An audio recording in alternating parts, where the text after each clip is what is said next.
Hello YouTube, this is Justin Game 44 here, and today we are here to talk about Season 1 of Dragon 9 Realms. Now, this is pretty much a review of the whole entire season altogether, not just by bit with episodes. I just really want to talk about my own opinions with this season. Now, how did I first came across with it, and what got me into this season? Well, when I first watched the trailers and everything, when I heard about this over a year before it actually started, I was actually curious and interested. Like, wow, they're doing like a sequel series to How to Train Your Dragon, but it's now set in the modern day era. And when I saw this, I was like, that's actually pretty good idea. I was curious when I saw the image of the new main character with blonde hair, blue eyes, and pretty much being a descendant of Hiccup that I did not know about yet, and a new dragon that's obvious a descendant of the Nightlights. Now, it's an interesting idea what they had here. Most definitely, yeah. But how was it good? How was it going to turn out, in my own opinion, though, that is? Well, I had to wait until it did come out. I watched the trailers, but still, I didn't know when it was going to come out. I didn't even know if I was actually going to watch this or yet. Because, was I really going to watch this, or am I really, or... I honestly didn't know, really, in my own opinion. Neither did my Dragon Pillar. We both were just sitting around and just waiting until it happened. Anyway, yeah. We waited, and turns out I thought, it's not on the website I could actually get on, so maybe I'm not going to watch it. But then, it turns out I had it, but then I didn't know about it. It was out for a few months, and when I did, I was like, oh, there's only 6 episodes. Oh, wait, I can watch it right now? Oh, okay then. I actually started watching, and in all honesty, my opinion with it is the fact Dragon the Nine Realms is an okay season 1. How to start up. Now, okay, if you were wondering, if you had watched my other reviews of of Dragon the Nine Realms from episode 1 to episode 6, you would have noticed it's an okay episode, it's a great episode, it's this, I kept going back and forth with each episode what I was saying. But you're wondering why. Well, that was because, I really don't know I don't have a solid full opinion for each episode. I do like them, yeah. I don't think they're outstanding or great. Some are a little bit better than the others. I do think Featherhind was probably the best out of the whole entire season 1. But really, what was my opinion with this, though, really, when I saw how I felt about it when it first came out and I started watching it? Well, one of the things I was really excited, now that I knew the series had been out for a while, I started going on YouTube and watching other reviews. And I got to say, I was actually in shock that many people hated this season. I mean, this was back when only Season 1 was out, not even Season 2 yet. Now that we have 4, though, seasons out, I mean, I can understand now, but in a way, Season 1, I mean, I get the point. They were doing so many references to the How to Train Your Dragon movies. They were doing references to this. They were trying to make this special connection. It was rushed. It was cheap. But really, how was it? Many people say it was garbage, it's horrible. In all honesty, Season 1 was really nothing more but, to me, just a starter-up season, where it does a quick rush of introducing all the characters for one episode, with each character getting their own episode with their own dragon, how they bond and become friends with. I have seen other series where they do those type of things, where each one episode for the first season is just quickly introducing that one character, get to know their personality, and then get to know what they are and how they will be set up for the rest of the series.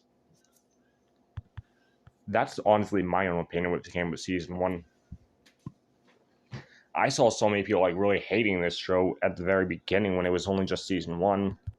But even still, just dang. Now, okay, let's really begin. My thoughts with the animation, or the art style of the show itself. Yes, I will admit, it's a little bit stiff looking, but it's not the How to Train Your Dragon movies ideas. But you're saying, oh yeah, it's outdated looking, it looks like it came out in 2011, 2012. Now, to me, not really. I could see there is still better looking that I don't think the other shows did. It is possible it does kind of look like Race to the Edge, but it's not. Now, in all honesty, there are some glitches, some fixes that they need to do that I didn't notice actually, but other reviewers pointed it out and I saw it then. And I saw it. But it was still a surprise to me, but Really, I was not really that much of a big deal with it. I'm actually okay the way how the show does look by its art style form. It's not a Viking idea looking, or it's not supposed to be that more all those things. Like I did mention this before in one of my really previous reviews when the show first came out. And all honestly, the way how the show is, to my opinion, is that Dragon Nine Realms is pretty much a new art style itself because it takes place in a completely different time period. It's not back in the Viking era where homes and buildings were made out of complete wood and stone rocks and all this other type of stuff. Clothes are different, so they're going to look different.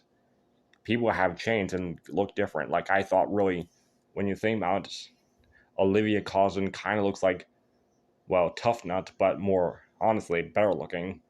I will say about that. Tom Collison and the other characters models, I will admit, are okay.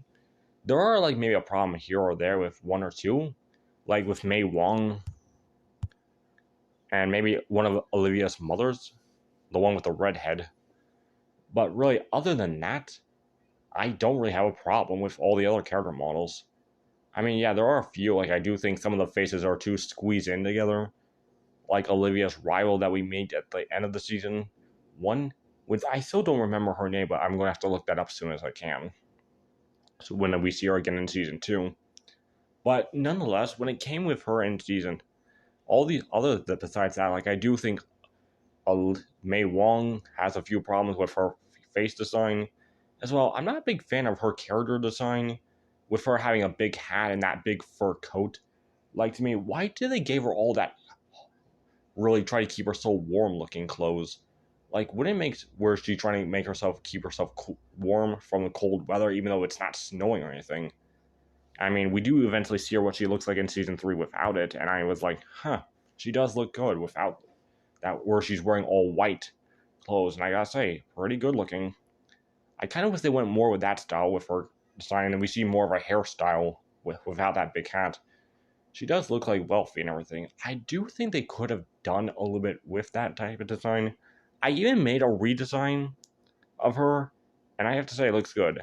Now with her being short, that definitely stays. I see what they were doing with some of the things, like what they had done with the hiccup. But still, I mean, really, I don't know how to exactly say this. Really, with Hiccup, a lot of people say they like this series, How to Train Your Dragon, because it's also focused around a crippled character.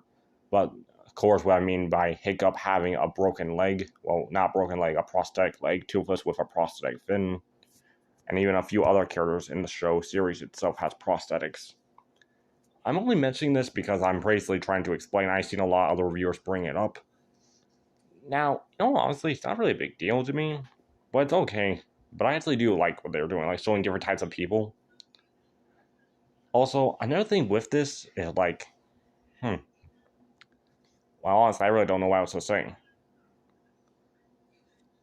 Well, what else is there in the show, really? Oh, yeah. Besides the show art style, really, it's a completely fine way. It's not Viking period time period, like the hairstyles they had back in the Viking, or the mustaches, or any of that type of stuff. That was all Viking looks, appearances. Here, it's the modern day period where people are not wearing Viking hats or growing a lot of facial hair and making very crazy braids with them and all that. So, honestly, the new art style to me is perfectly fine. And really, besides all the art style type thing, what else is there? Well, the storytelling. I will admit, I do think it was a bit rushed, but I could see with for season one only, I do think it was okay. But I do believe they could have done a little bit more, like showing off a little bit how all these characters become friends, meet. But really, what I mean all by that is, what do they do when they're not with the dragons? That is my problem with this series, really. They're always so focused being with dragons that we don't really see them much with in their own personal lives all that much. Where how they're keeping the secret, because really, it's not that much of an interesting concept of the kids all knowing these dragons exist, keeping it a secret from their parents, but yet it's always them being with the dragons and not seeing what they do in their normal, regular lives at times. Now, to me, thinking, well, but that would kind of be boring. Well, no. I mean, you have all types of things like them going to school, discussing. Also, if you add more other characters in, that could have been interesting. I mean, yeah, I'm just trying to bring up Loban's adjustments there. But really, season 1 was okay because it was still a starting up season. Now, other than that, really, when it came to to some other parts of the story, like some people are finding annoying, like doing annoying GAD or the references to all of How to Train Your Dragons. To me, I'm not really finding that a big deal. But like one of the people keep complaining about almost at the beginning of the first episode is the polar bear incident that Tom went through. They bring it up 3 times.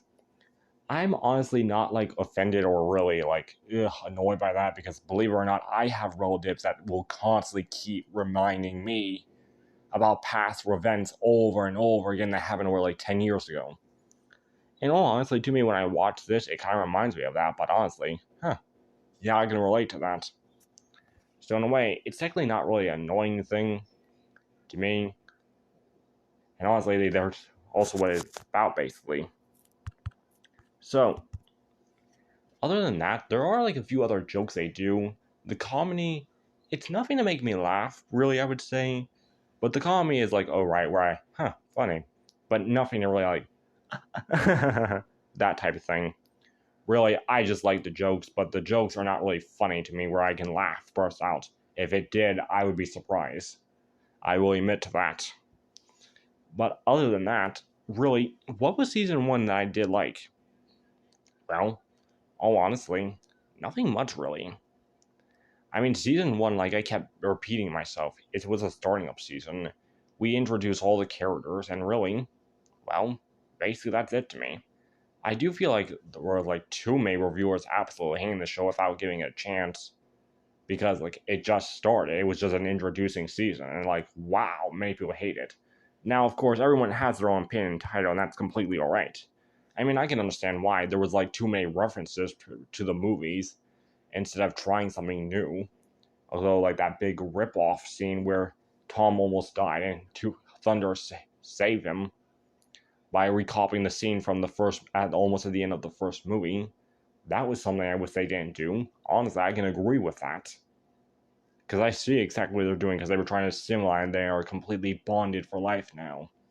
And the reason why they were bonded is because their ancestors, Hiccup and Toothless, were. Which was kind of a stupid idea. I mean, I get the idea they were going with, but it doesn't really work here. Oh, sorry about that. Now, really, other than that... Oh. Yeah, sorry. Glitching out. Yeah, other than that, really, season 1 was okay. Really, I'll admit, it was an okay season. It wasn't bad, where the point it was absolutely garbage. It wasn't wonderful. It was okay. Because when I have to put the whole entire season together, I can definitely say it was okay or right. Because I'm not going to find it spectacular or amazing. Yeah, the animation was not great like the movies but it was not like an outdated cartoon CGI show. It does look okay, up to date, but even though there's a few things they could have done, what I'm talking about, they really did like the high expensive looking animation they could have done for a kid CGI show. But honestly, I don't think it was necessary or needed to do something like that. The models are alright, although some fixing up here and there would do good. And yes, there were some glitch and bugs, but I didn't notice them, so that's alright with me, unlike to other people who did notice them. And really, other than that, that's just really my own opinion. The story may have been a bit rushed, and they could have done a few changes to make this season a little bit better, I will admit. But other than that, this season was okay with me. That's really what I can say. Okay. Because really, I don't really hate it or like it, but it's okay. That's what I can say for it, really. But other than that, I hope you did enjoy this review, and until then, this is Judson Game 34, signing out. Until then, I will see you later. Bye!